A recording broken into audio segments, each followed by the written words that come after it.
My name is Delaney Brooks, and at 31, I finally stopped seeking approval from those who called themselves my family. The realization didn't arrive with dramatic confrontations or tearful farewells. Instead, it settled quietly within me one Tuesday morning, as I traced a delicate fern pattern onto a client's shoulder blade. Today, I work in my Portland studio, surrounded by the life I've created on my own. Sunlight streams through floor-to-ceiling windows, scattering prism rainbows across my sketches. My teal hair catches the glow as I lean over my workstation, organizing inks for the day's appointments. Botanical designs adorn the walls, my signature style that has earned me recognition and a waiting list.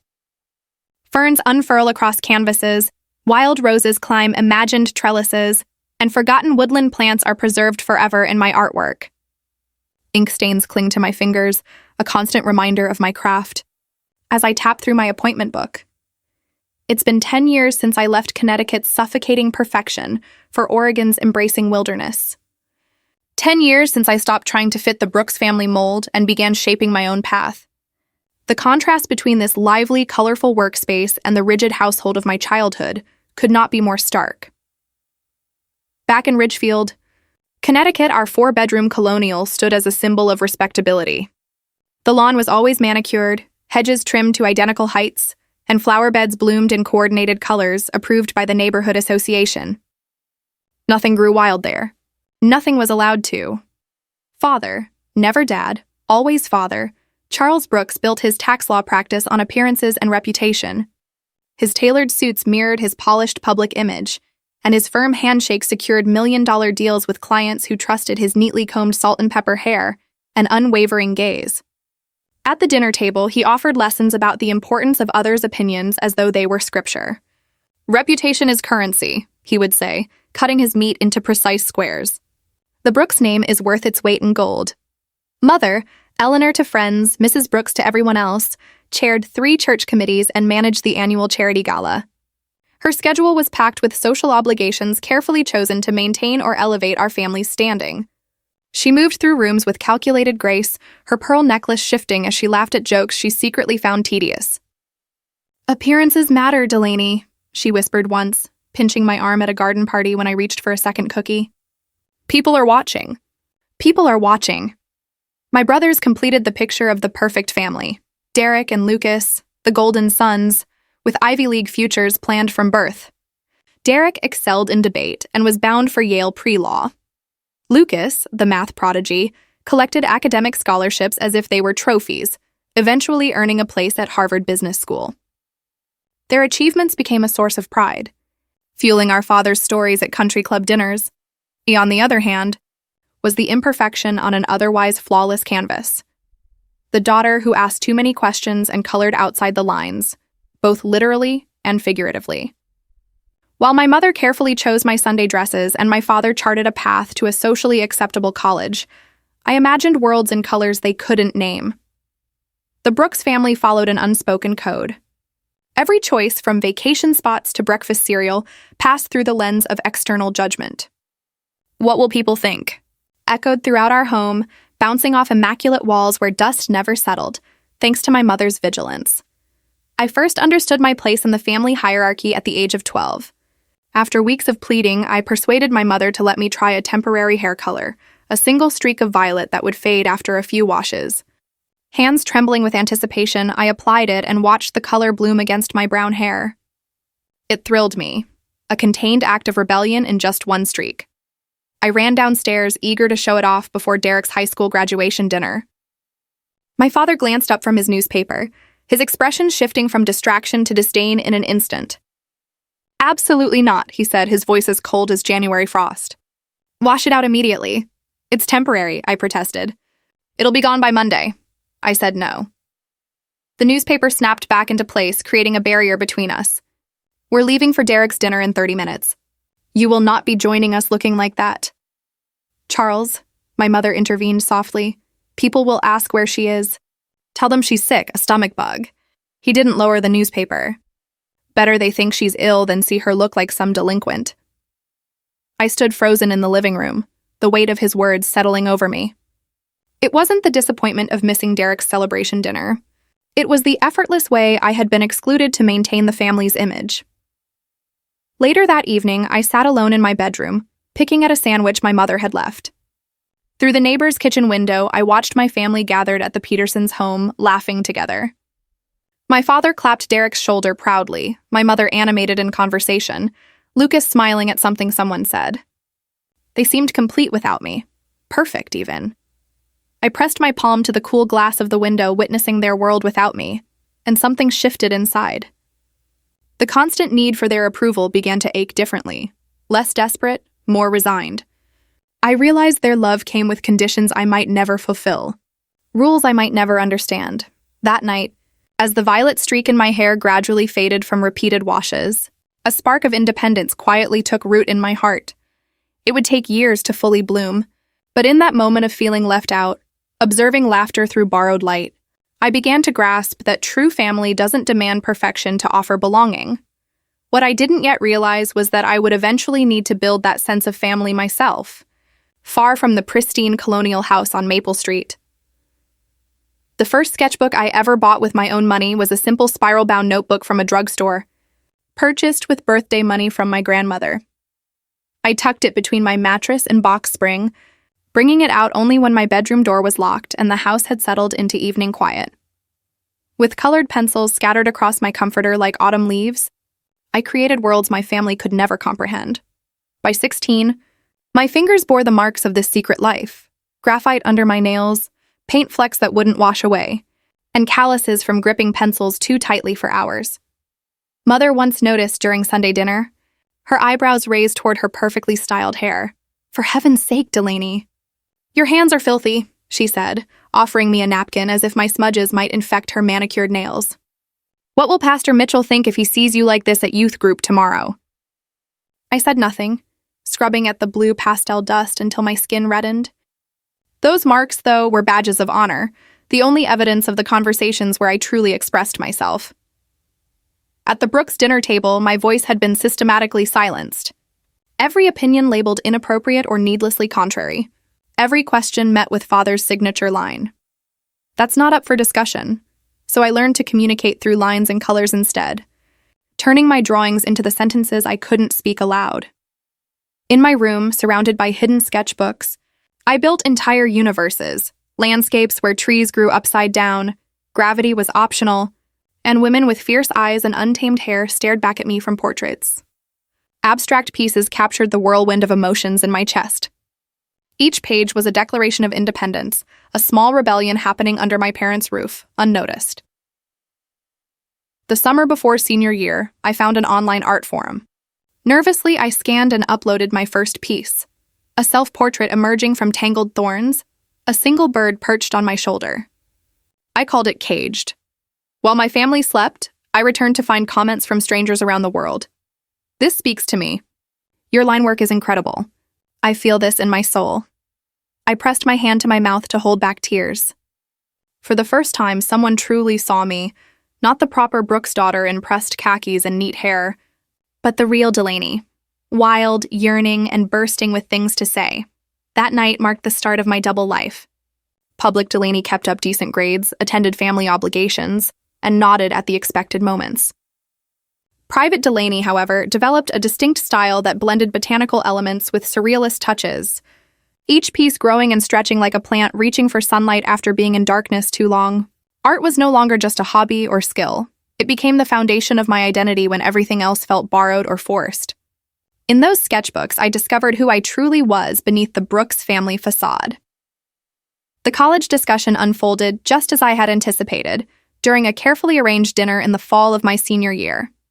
Father waited until dessert before clearing his throat and placing a Dartmouth brochure beside my plate. "I've spoken with William Harrison," he said, referring to his college roommate now on Dartmouth's board. "He's assured me they'll view your application favorably despite your..." He paused, searching for the right diplomatic phrase. "Despite your inconsistent academic record." Mother smiled over her untouched cheesecake. "Economics would suit you perfectly, Delaney, so versatile, and Dartmouth is beautiful in the fall." My brothers exchanged knowing glances. The family machine was running as expected, another Brooks child sliding neatly into a predetermined role. What they didn't know was that I had already applied to 7 art schools across the country, had been selling digital illustrations online for nearly a year, and had built a modest savings account in my own name at a bank across town. My portfolio had been reviewed by professional artists, who found my work both compelling and commercially viable. I took the brochure and nodded, letting them think I was going along with their plan. Meanwhile, my real applications were traveling digitally to schools that would judge me solely on my artistic merit. The acceptance letter from the San Francisco Art and Design Institute arrived one Tuesday in April. I retrieved it from the mailbox before anyone came home, hands trembling as I read the words that would change everything. Not only was I accepted, but I had also been awarded a 75% scholarship based on my portfolio. For 3 days, the folded letter stayed in my sock drawer, taken out each night to confirm it was real. On Friday evening, after Father had celebrated a legal victory in a complex tax case, I placed the letter on the dining table beside his coffee cup. He read it, disbelief shifting to anger. "What is this nonsense?" "My college acceptance," I replied, my voice steadier than expected. Mother snatched the letter, eyes wide. "San Francisco? Art school?" she said, as though the words were blasphemous. "Delaney, we've already discussed your future. The Dartmouth application, I never submitted it," I interrupted, something I rarely dared to do. "I won't be needing it." Father's coffee cup cracked sharply against the saucer. "This is absurd. We are not paying for you to waste 4 years drawing pictures 3,000 miles away." I had anticipated his reaction, having rehearsed this moment for months. Now the words came naturally. "That's fine. I've already earned it myself." I gestured to the scholarship details. "And I've saved enough for living expenses. The decision is made." The reaction was explosive. Father's voice rose until even the neighbor's dogs barked. Mother's tearful accusations of betrayal and ingratitude filled the room, and even my brothers emerged to witness Delaney Brooks defying family expectations. Through it all, I remained calm, as if observing from a distance. Words that once could have shattered me now bounced off the armor I had built through years of secret art and online recognition. The next morning, I bought a one-way bus ticket to San Francisco. The journey would take 3 days, with transfers in Pittsburgh and Denver. 3 days to shed my old identity and prepare for a new life in California. I packed methodically, one suitcase with clothes, toiletries, and a few books.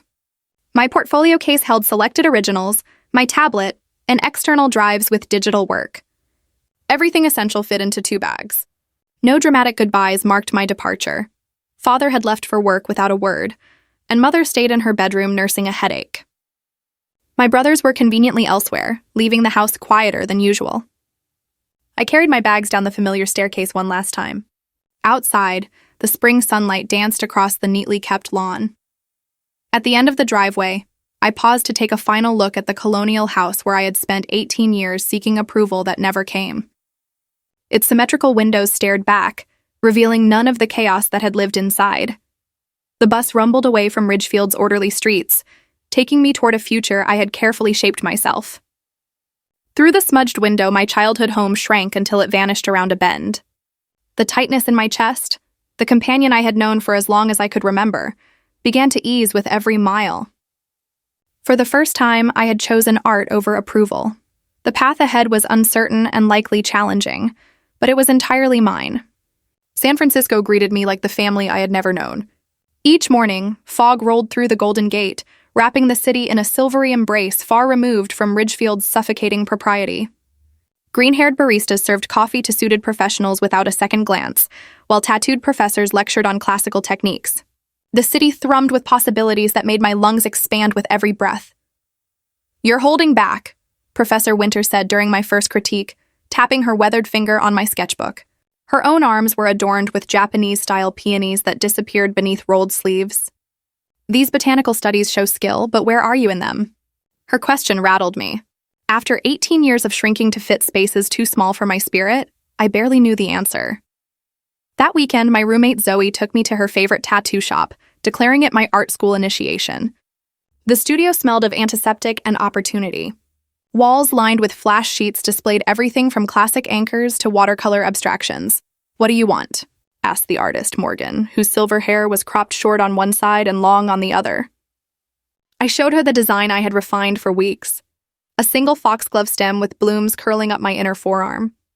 "These flowers are poisonous," I explained, "but they are also medicine in the right dose." Morgan's eyes crinkled. I know exactly what you mean. The needle's sting brought tears, but I welcomed it. Each line etched into my skin reclaimed space that was mine alone. My body, my choice, my permanent declaration of independence. When I returned to class Monday, I wore a short-sleeved shirt for the first time. Professor Winters noticed immediately, studying the healing tattoo. "Now we're getting somewhere," she said. "Let's see how this reflects in your work." The floodgates opened.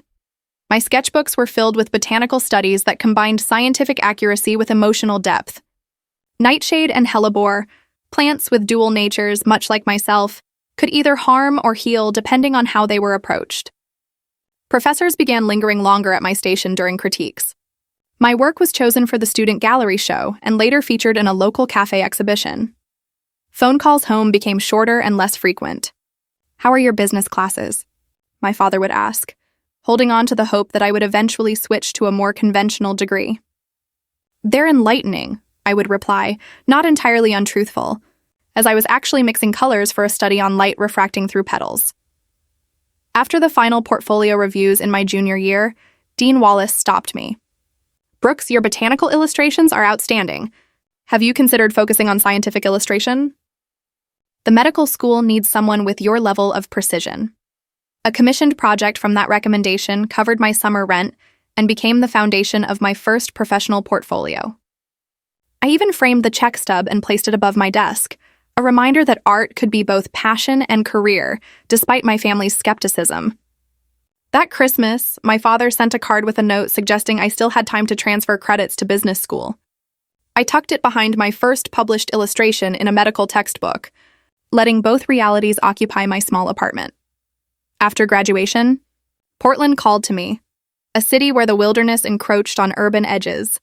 Moss-reclaimed abandoned spaces and iron and ivy, a tattoo studio known for botanical designs had an apprenticeship opening. Rachel West, the owner, spent half an hour examining my portfolio before looking up. "Your line work is remarkable. Your understanding of how plants grow, how they reach for light, and how they move, this can't be taught." She tapped my foxglove tattoo. "You already grasp how skin becomes canvas. The rest I can teach you." The apprenticeship involved long hours sweeping floors, sterilizing equipment, and drawing flash designs for minimal pay. But it also offered invaluable lessons: how to stretch skin for precise lines, manipulate the needle for different effects, and listen to clients who entrusted me with their stories. Why lilacs? I asked a woman in her 60s who requested purple blooms across her shoulder blade. "My mother grew them," she explained. "She's been gone 20 years, but whenever I smell them, I feel her presence." Her eyes welled. "I always want to carry her with me." Every client brought a story already etched into them before I ever touched the needle. The college student covering self-harm scars with cosmos flowers, the breast cancer survivor reclaiming her body with cherry blossoms, the widower memorializing his wife through her handwriting, all of them became more than clients. They became connections, people who allowed me to share in their pain, healing, and transformation. I created a safe space for their vulnerability, something I had never experienced at home. 2 years into my apprenticeship, my botanical designs began to attract a waiting list. 4 years in, Rachel called me into her office. Without any preamble, she said, "I'm opening a second location. I need someone I trust to be my partner at the original shop." She slid papers across the desk. 51% me, 49% you to start. We'll revisit the percentages in 2 years. At 25, I became co-owner of a respected tattoo studio. The day I signed the partnership papers, I called home for the first time in months. "I've become part owner of a business," I told my mother, choosing my words carefully. Her voice lifted. "Oh, what kind of business, dear?" "The kind that's profitable and respected in its field," I replied, still avoiding specifics. "Well, your father will be pleased to hear you've found a sensible path," she said, satisfaction in her tone. "Maybe you'll finally use that artistic hobby for proper greeting cards or something respectable." I let her believe what she needed to. The truth would disappoint her, and I realized I was no longer seeking approval I would never receive. My own apartment was filled with plants and light. My skin bore more art, a garden I carried everywhere. Iron and ivy thrived under our partnership, featured in regional magazines and booked months ahead. Then came the ivory envelope, addressed in my mother's precise handwriting. Inside, Derek's wedding invitation, gold embossed lettering announcing his union with Caroline Elizabeth Montgomery of Greenwich, Connecticut at St. Matthew's Episcopal Church, followed by a reception at Ridgefield Country Club. A handwritten note slipped from between the cardstock. Delaney, we hope you'll join the family for Derek's special day. Please wear neutral colors, long sleeves preferred, and avoid bright hair tones for photographs. The familiar ache bloomed beneath my ribs. 6 years of building my life, my business, my reputation, and yet I was still reduced to a potential embarrassment, expected to hide who I had become. Rachel found me staring at the invitation during lunch. Bad news? She asked. Family news, I clarified, sliding the note toward her. Apparently, I'm welcome at my brother's wedding as long as I pretend to be someone else. She read it, eyebrows rising. What will you do? The question haunted me for days. Part of me wanted to attend in full authenticity. Teal hair, tattoos visible, wearing the vintage silver sequined dress I had found at a boutique. Another part, the girl still hungry for belonging, whispered that compromise might offer a chance at reconciliation. I booked my flight and packed the silver dress instead of the requested beige. I arranged for my assistant to cover weekend appointments. At the ceremony, I wore a sweater over my tattoos. Removing it at the reception, letting the silver dress catch the light as I moved. My mother's tight smile said everything the moment I arrived. We've arranged seating in the back row, dear. For family photos, perhaps you could stand behind your cousin Thomas. He's quite tall, don't look, see? I had followed half their requests, yet still felt erased, seated where I wouldn't be noticed, positioned in photos where I could be cropped, introduced to distant relatives as our daughter who lives in Oregon, with no mention of my business. The pattern was clear. Acceptance always came with conditions I couldn't meet. Belonging always required diminishment I couldn't sustain. On the flight back to Portland, I watched the clouds pass beneath the wing and made a quiet promise. The next family celebration would happen on my terms, in my space, with people who loved all of me, not despite the colors and lines I had added to my life, but because of them. A year later, another wedding invitation arrived on a Tuesday. Elegant cream cardstock with gold lettering that shimmered as I turned it in my hands. My brother Lucas was marrying Vanessa, a pediatric surgeon with a pearl and cardigan aesthetic that our mother absolutely loved. I traced my fingers along the embossed edges, searching for any trace of sincerity in the formal phrasing. A smaller card slipped out of the envelope, an additional note just for me. The Four Seasons Boston maintains a strict dress code. No visible tattoos permitted. Please plan accordingly. I stared at those words until they blurred. Not we can't wait to see you. Not it'll be wonderful to have the family together. Just a polite warning that my presence didn't quite fit their carefully curated event. My phone buzzed. A text from Lucas. Did you get the invitation? Mom insisted on the dress code note. Of course she did. I looked out at the rain streaking down my studio window, weighing my options. I could wear long sleeves in June heat. I could cover my skin with layers of makeup, pretending to be someone else for their comfort. I could fold myself into their expectations one more time, but I didn't want to. I won't be attending, I typed. Congratulations to you and Vanessa. Lucas called almost immediately. Delaney, come on, it's my wedding. I know, I said evenly. It's a beautiful venue. It just has rules that don't include me. You could cover up for one day, he pleaded. For family, I glanced at the wildflowers. Tattooed along my arm, each bloom a T, symbol of freedom from their suffocating ideals. That's not something I'm willing to do anymore. Silence filled the line, thick with the weight of unspoken expectations. Family gatherings had long since turned into battlegrounds where my identity was treated like rebellion. First, it was, please dress appropriately for Thanksgiving. Then, maybe skip the nose ring for Christmas. Every invitation carried new terms for belonging. Mom and Dad will be disappointed, Lucas finally said. They usually are, I replied, ending the call. Over the next year, the invitations stopped coming. Thanksgiving dinner, Abby's graduation, Dad's retirement party. Each absence said more than words ever could. I wasn't being invited anymore because I wasn't being seen. I was being erased from the family narrative piece by piece. When the Facebook photos appeared, from a surprise anniversary party for my parents, a family reunion I hadn't even heard about, it became clear. I wasn't being excluded anymore. I'd simply been erased. Months later, the final blow arrived through Aunt Sarah, ever the family peacemaker. Her tone was sweet but heavy with pity. "Delaney, honey, about Madison's wedding next month. Madison, my youngest cousin, the one who used to follow me around with a sketchbook, begging for art lessons. The thing is," Aunt Sarah continued carefully, "they're worried you might influence the younger guests. With all the tattoos and, well, your lifestyle choices. Madison's future in-laws are quite traditional, and everyone thought it might be best if I didn't come?" I finished for her. The words were bitter but familiar. "We all love you, of course," she added quickly, as if love could erase exclusion. "Family gatherings always come with unspoken expectations." From my studio window, I watch a client admire the botanical sleeve I completed last week.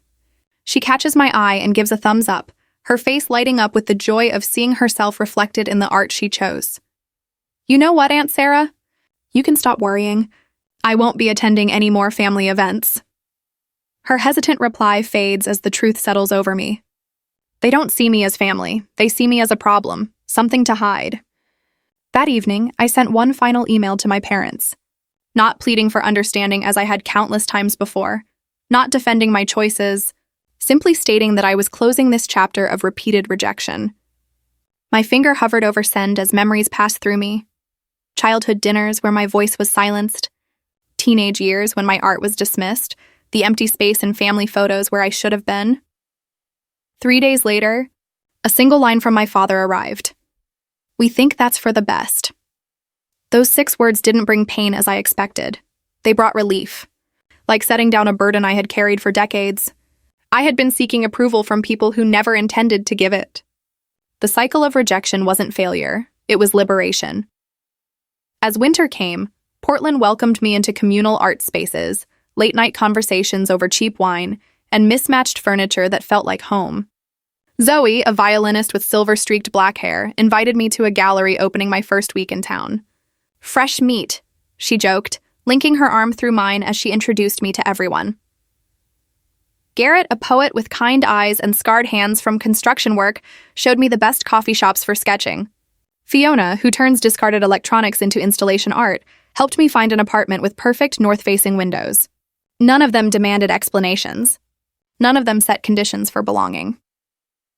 When Thanksgiving approached, I braced for the usual ache of exclusion. Instead, Zoe texted, "Orphan Thanksgiving at my place. Bring whatever doesn't scare the health department." 23 people filled her loft. Garrett brought 3 pies and his elderly father, who told ribald jokes. Fiona crafted a turkey from salvaged metal as the centerpiece. A band performed improvised holiday songs that had us laughing until we cried. Looking around at this colorful, loud, tender, and accepting community, I understood what family could be. No one asked me to be smaller. No one suggested hiding my tattoos. No one worried about appearances. By Christmas, we had created new traditions. A tree decorated with miniature artworks, a gift exchange limited to handmade or secondhand items, and a feast where everyone contributed comfort foods from their families, creating a tapestry of flavors that told our collective story. These people celebrated the parts of me my biological family tried to erase. They asked about my tattoos rather than demanding they be covered. They framed my art instead of dismissing it. In this warehouse studio with exposed brick and massive windows surrounded by chosen family, I finally understood. Family isn't inherited, it's recognized. It's built. It's chosen. And I choose them. My first encounter with Caleb West came on a rainy Thursday evening, 4 months after Christmas, at the Evergreen Gallery's spring showcase. I stood beside my latest piece, a detailed back tattoo design on canvas, when a tall man with a camera approached, raindrops clinging to his dark curls. "The texture here is remarkable," he said, leaning closer to study the interplay of shadow and light. "You've captured something raw and honest." That's rare. I noticed his genuine appreciation. No performative enthusiasm, just quiet recognition. "I'm Caleb," he said, extending a hand. "Delaney Brooks," I replied, shaking it. "I put permanent art on people who want their outsides to match their insides." He laughed. Warm, unexpected, unguarded. That might be the best description of tattooing I've ever heard. As the gallery crowd ebbed and flowed, our conversation moved from artistic influences to personal philosophies. Caleb documented counterculture communities, commune dwellers, sustainable living advocates, underground artists, people who found freedom outside conventional paths. When the gallery closed, he asked if I wanted coffee. The rain had stopped, leaving streets glistening under the streetlights as we walked to a nearby cafe. "What drew you to tattoo artistry?" he asked, wrapping his hands around a steaming mug. I shared with him my journey from Connecticut to Portland, describing the freedom I discovered in creating permanent art on willing canvases. He listened attentively, never breaking eye contact. "Family?" he asked, letting the question linger. "I built my own," I replied honestly. "Blood relatives are back east, still wondering where they went wrong."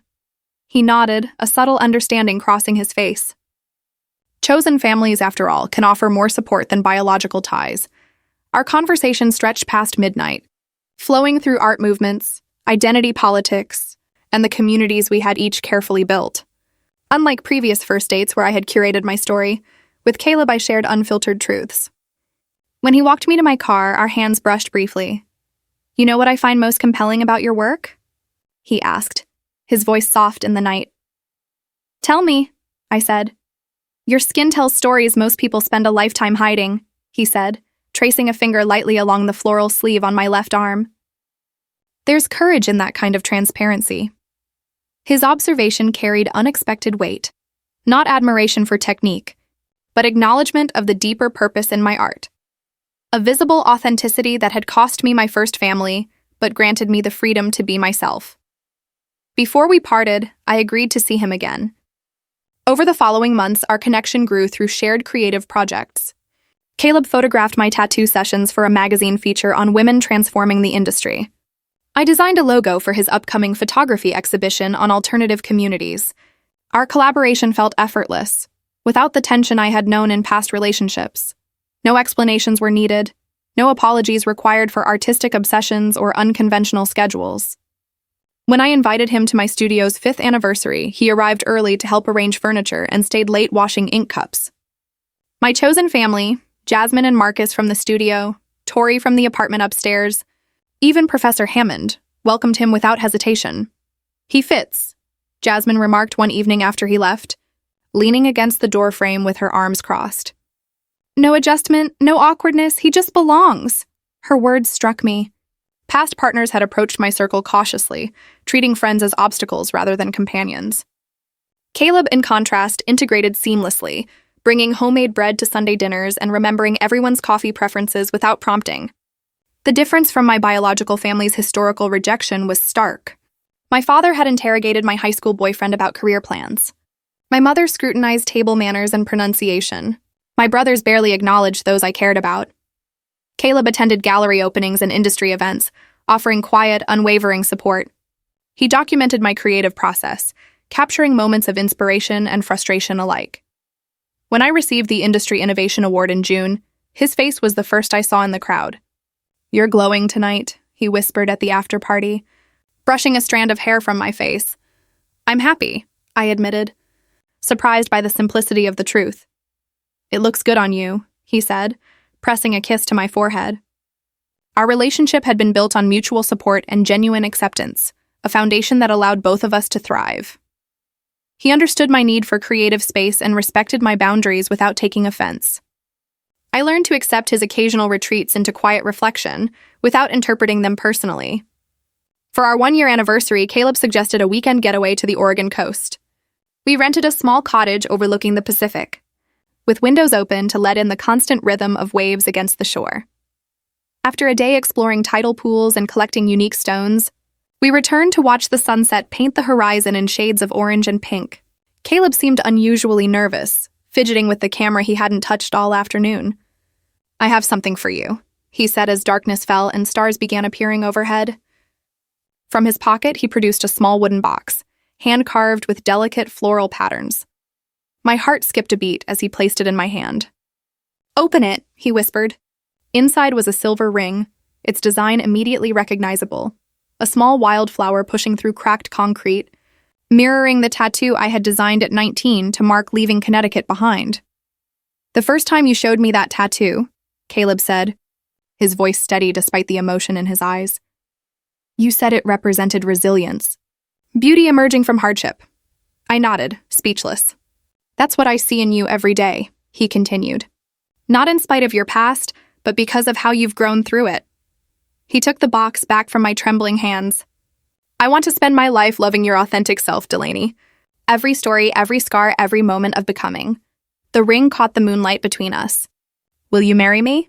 In that moment, the burden of seeking approval from people who would never give it lifted.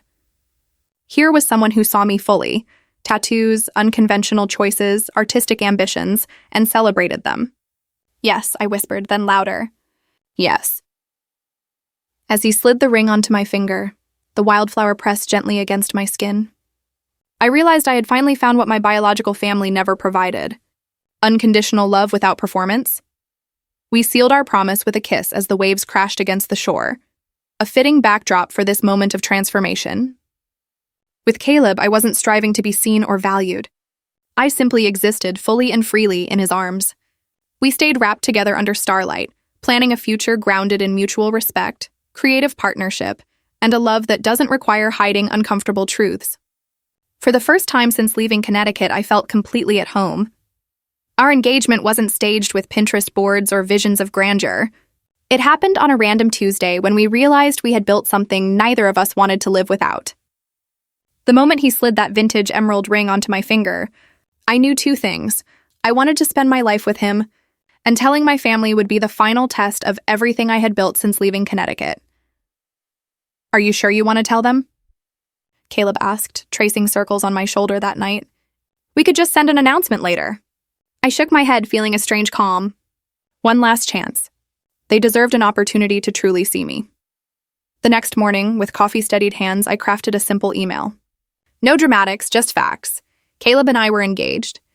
We were planning a small ceremony in Portland in October and would love for them to be part of this new chapter.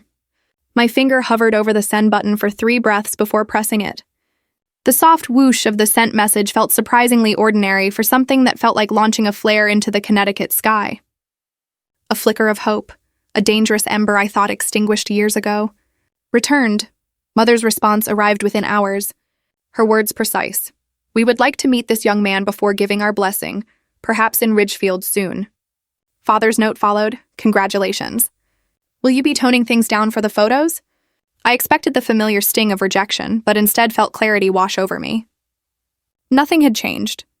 They still saw me as someone to fix, someone whose life required conditional approval. No tears came, only decision. They want to meet you, I told Caleb that evening, passing him the tablet. To evaluate you, I should say, he remarked, scanning my father's question. And what do you want? He added, setting the tablet aside. The pressure mounted over the following weeks. Mother called with advice about appropriate wedding attire. Soft, pale colors that wouldn't clash with my hair, which she still hoped would return to its natural shade before the ceremony. Father emailed details about a cousin who specialized in timeless portrait photography. We'd be happy to contribute financially, Mother said on our third call, her tone sweet yet controlling. Naturally, that meant observing certain family traditions that had never accounted for someone like me. When they asked us to visit Connecticut so they could properly evaluate Caleb before the wedding, the judgment beneath their words became impossible to ignore.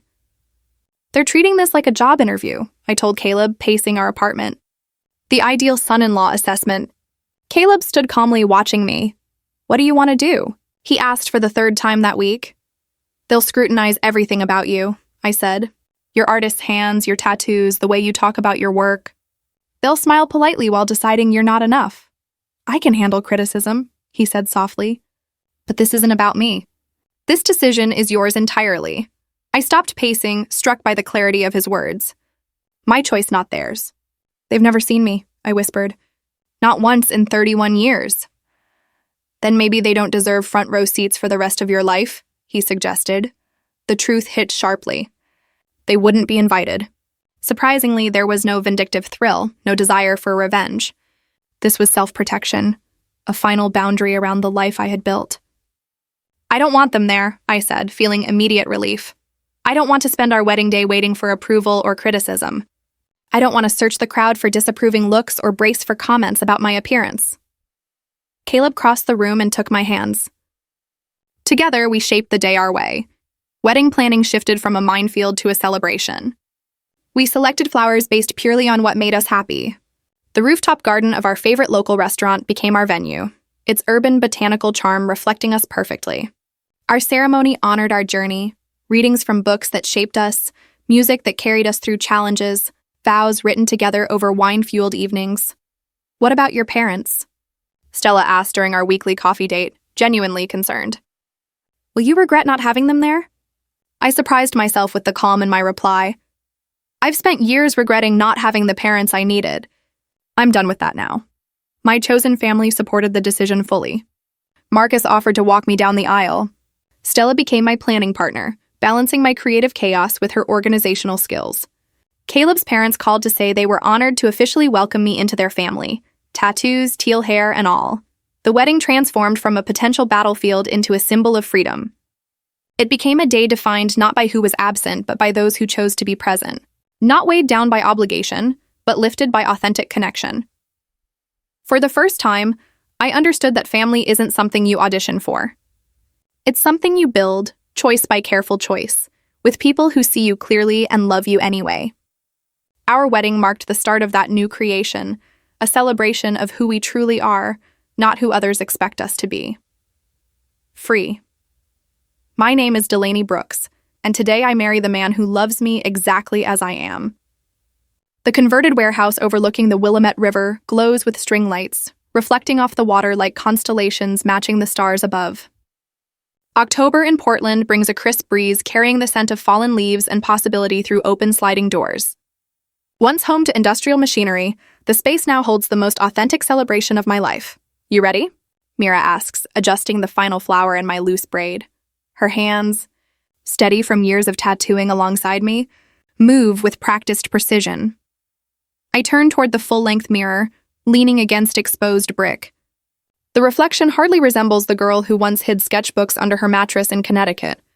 My teal hair drapes over bare shoulders, and the silk of my open-backed gown reveals the spine tattoo I designed myself. My story, my skin. The script flows down my vertebrae like climbing vines. I am ready. I run my fingers along the delicate beadwork at my waist. 31 years in the making. The music changes, not the traditional wedding march my mother would have chosen, but an acoustic version of the song Caleb and I danced to the night we met. My cue comes. I walk the aisle alone, intentionally. Not because no one is here to give me away, but because I've spent years reclaiming myself. The faces that turn to watch belong to those who chose to be here. Artists whose work hangs alongside mine in galleries, clients who carry my art on their skin, friends who witnessed my transformation. Their eyes offer approval without expectation or performance. Caleb waits beneath an installation of paper cranes and copper wire sculptures created by our friends. His eyes widen at the sight of me, tears forming immediately. This man, with an eye for beauty in unexpected places, sees me completely. You are everything, he whispers as I reach him, voice breaking. Our officiant, Marcus, who runs the gallery where Caleb and I first exhibited together, smiles at the guests. Today, we gather not to witness the start of a relationship, but to honor a bond already established. This ceremony publicly affirms a private devotion Delaney and Caleb have nurtured through creativity, honesty, and the courage to be fully themselves. Our vows contain no promises of obedience. Instead, we pledge to honor each other's growth, remain authentic in all seasons, and offer freedom to create without judgment. I promise to never ask you to shrink yourself for my comfort, Caleb says, steady despite tears. Your wildness is why I fell in love with you. When I speak, my voice reaches the rafters without faltering. I promise to stand beside you, never behind or ahead. I choose you with open eyes and a full heart, not because you complete me, but because you celebrate my completeness. Laughter punctuates the ceremony. When I nearly drop the ring between the wooden slats, no one gasps. Marcus quips, artists' hands are precise with ink, clumsy with jewelry, and the crowd erupts in knowing chuckles. As we kiss to seal our vows, cheers fill the industrial space, shaking the chandeliers overhead. Something settles in my chest, a certainty that has been growing since I first arrived in San Francisco with nothing but determination and a portfolio. This is belonging. The reception flows naturally from the ceremony. Edison bulbs illuminate food stations from our favorite local restaurants. No assigned seating, no formal dinner where conversation dies. People cluster in loose groups, plates balanced on knees, wine glasses in hand as stories unfold. Vince, a tattoo artist who mentored me when I moved to Portland, sets up a small station offering commemorative designs, tiny symbols guests can choose to mark the day. Laughter erupts with each wince at the first touch of the needle. Your father would collapse at the sight, Amelia. My former art professor visiting from San Francisco jokes, raising her wine glass toward the tattoo station. That's partly why I love it. Watching Caleb's cousin get a small geometric heart on her wrist, I realize I stopped making decisions based on what would shock my family years ago. On the opposite wall, Caleb's photography is displayed not wedding portraits, but his professional work, urban Portland landscapes, intimate artist portraits, and a series called Reclamation, capturing people and their tattoos with the stories behind them. My portrait is central, back to the camera, spine tattoo visible, profile illuminated by golden hour light. You've created something remarkable here, Marcus says, appearing at my elbow with a plate of appetizers, and I don't just mean marriage.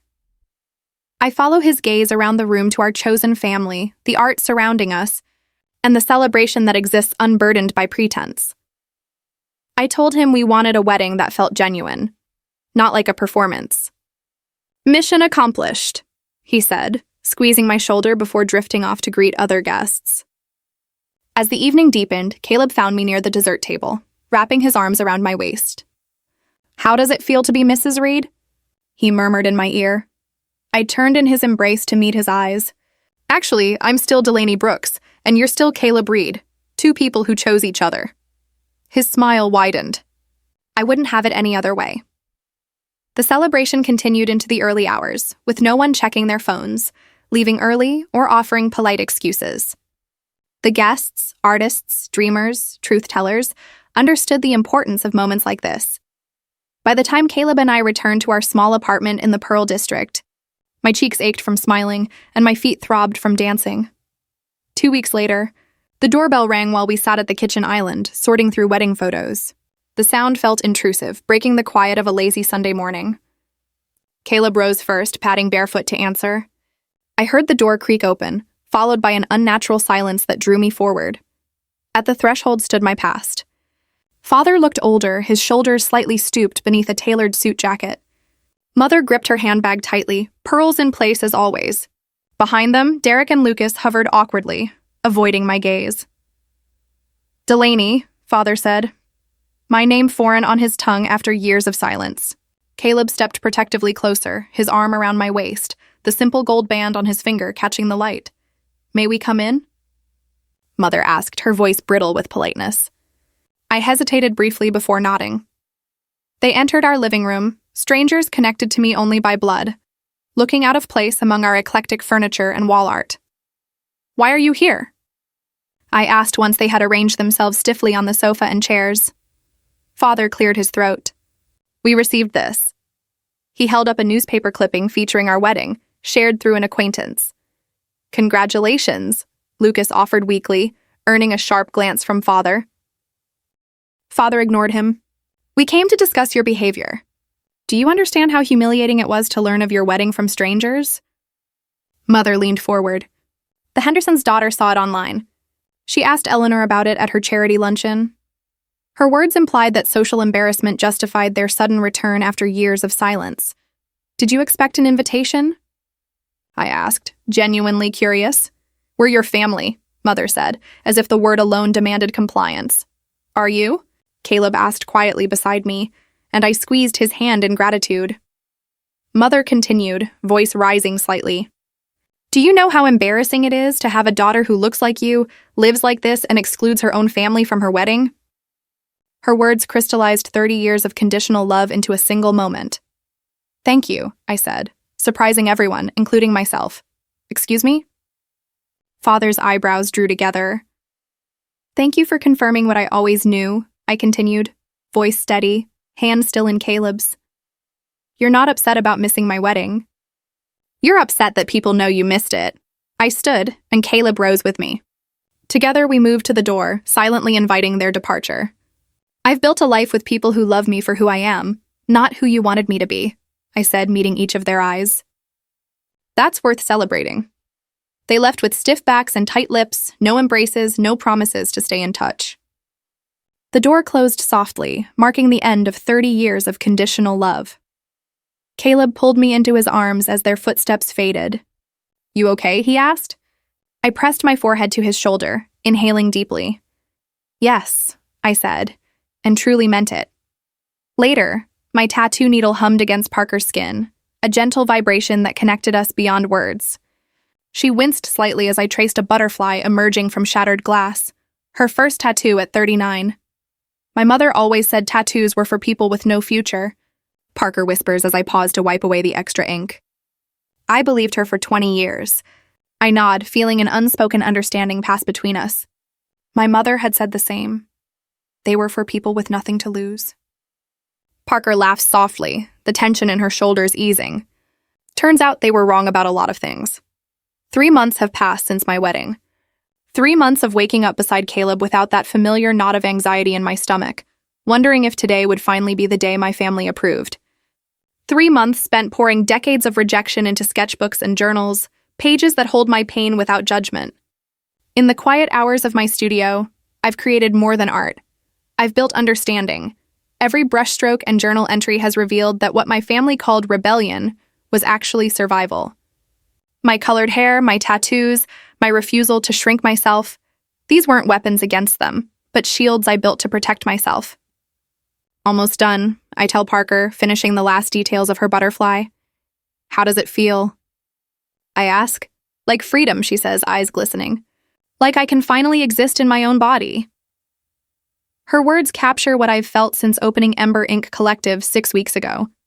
What began as a solo studio has become a safe space for first-time clients like Parker, people healing from body shame and families who never let them own their bodies. I've turned my understanding into purpose, creating a space where vulnerability is honored, not exploited. Mint green walls, comfortable chairs, minimal mirrors, every detail designed to say, "You belong here exactly as you are." "There," I say, setting down my tools and gently cleaning her finished tattoo. "Take a look," Parker gasps, joy radiating from her. "It's perfect," she whispers, touching the skin around the butterfly reverently. I know she's not only speaking about the tattoo. Later that evening, after locking the studio, my phone buzzes. A familiar number. "Lucas, my middle brother. Can we talk? Coffee sometime?" My hands tremble as I show the message to Caleb across the kitchen table. He takes my fingers in his warm hand. "What do you want to do?" he asks, supportive but not pushy. "I don't know," I admit, staring at the 7 simple words carrying decades of weight. Part of me wants to ignore it. Part of me traces the grain of the table, is curious. 3 days later, I sit across from Lucas at a coffee shop midway between our homes. He's aged in ways that surprise me, fine lines around his eyes that weren't there 2 years ago, when he silently watched our father make cutting remarks about my lifestyle choices. "You look good." "Dell," he says cautiously, using my childhood nickname as if testing thin ice. "Thanks," I reply, neither warm nor cold, waiting. Lucas grips his mug tightly, knuckles whitening. "Jenny's pregnant," he says finally, 4 months along. "Congratulations," I respond sincerely. "It's making me think about things. About family, about the kind I want to create," he continues.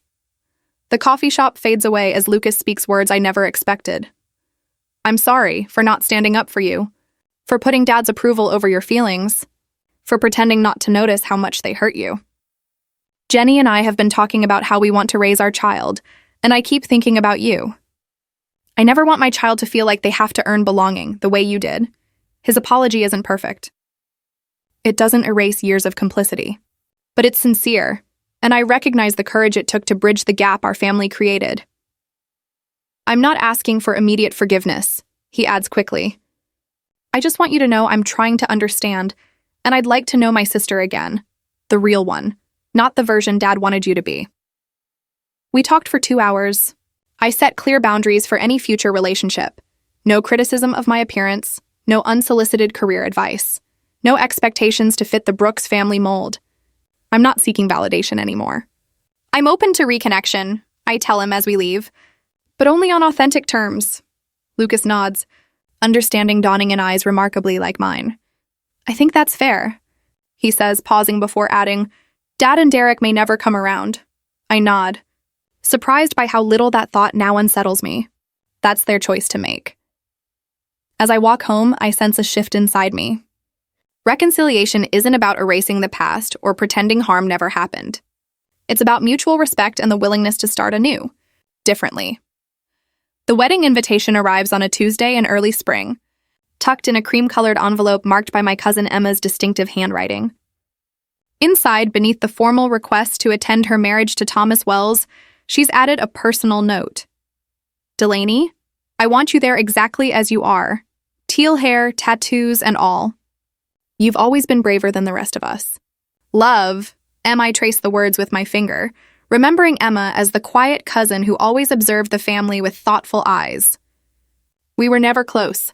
She was younger and more compliant with expectations, yet this invitation feels like acknowledgement. Are you going to go? Caleb asks that evening as we prepare dinner, moving in our familiar, synchronized rhythm. I chop vegetables with careful strokes, the sound of the knife tapping the board marking not a plea for forgiveness, but a step toward closure. I think so, I reply. He places a hand on the small of my back. I'll be right beside you, he promises, pressing a kiss to my temple. 2 months later, we arrive at the historic stone church, where generations of my family have celebrated milestones. My teal hair stands out against the understated elegance of my dress. Caleb's hand rests steadily on my back as we enter. The reactions unfold exactly as I expected. Aunt Judith's eyes widen, quickly darting away. Uncle Robert greets me with stiff politeness, avoiding direct eye contact. My parents sit near the front, rigid, ignoring whispers announcing our arrival. But there are surprises. Cousin Matthew embraces me warmly.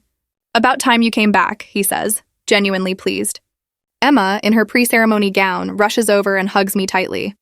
Thank you for coming, she whispers. It means everything. In that moment, I understand what this truly is. Not a battlefield, but a gathering bound by blood and shared history. Some will never accept me. Others are learning. The difference now is that neither reaction defines me. During the reception, I notice my mother watching from across the room. For a moment, a flicker of regret crosses her face before she looks away. We don't speak. Some bridges remain uncrossed. Yet Lucas introduces Jenny to me with pride in his voice. My sister, the artist. The title carries no hint of mockery. Driving home that night, exhausted but serene, I rest my head against the passenger window. I don't need them to love me anymore, I tell Caleb, the realization settling like a blessing. I am no longer defined by their exclusion. The next morning, in my journal, I write words that feel like closure. Family isn't DNA. It's the people who never ask you to shrink. 6 months later, Ember Ink Collective has grown beyond my expectations. What began as a private studio now houses 3 additional artists, each navigating their own healing journey. The space has become more than a tattoo parlor. It's a community hub where art and acceptance intersect. I've started mentoring younger artists facing family struggles similar to mine. 2 weeks ago, we launched the Ember Scholarship for art students estranged from their families, funded by a portion of our studio profits. I sometimes marvel at the symmetry of it all. Once rejected for being different, I am now celebrated for the very qualities my family tried to suppress. Those differences have become my greatest strengths and most meaningful contributions to the world. This morning, a new client sits nervously in my consultation chair. She's in her 50s, recently divorced, her hair cut in a style her husband never allowed. I don't know if I'm brave enough for this, she admits, showing me a small butterfly design she wants on her wrist. I smile, recognizing her courage. Have you ever had to choose between peace and approval? I ask gently. Her eyes meet mine, understanding passing between us. Every day of my life, she replies. Then you're already brave enough, I say, preparing my tools for transformation. Let's begin.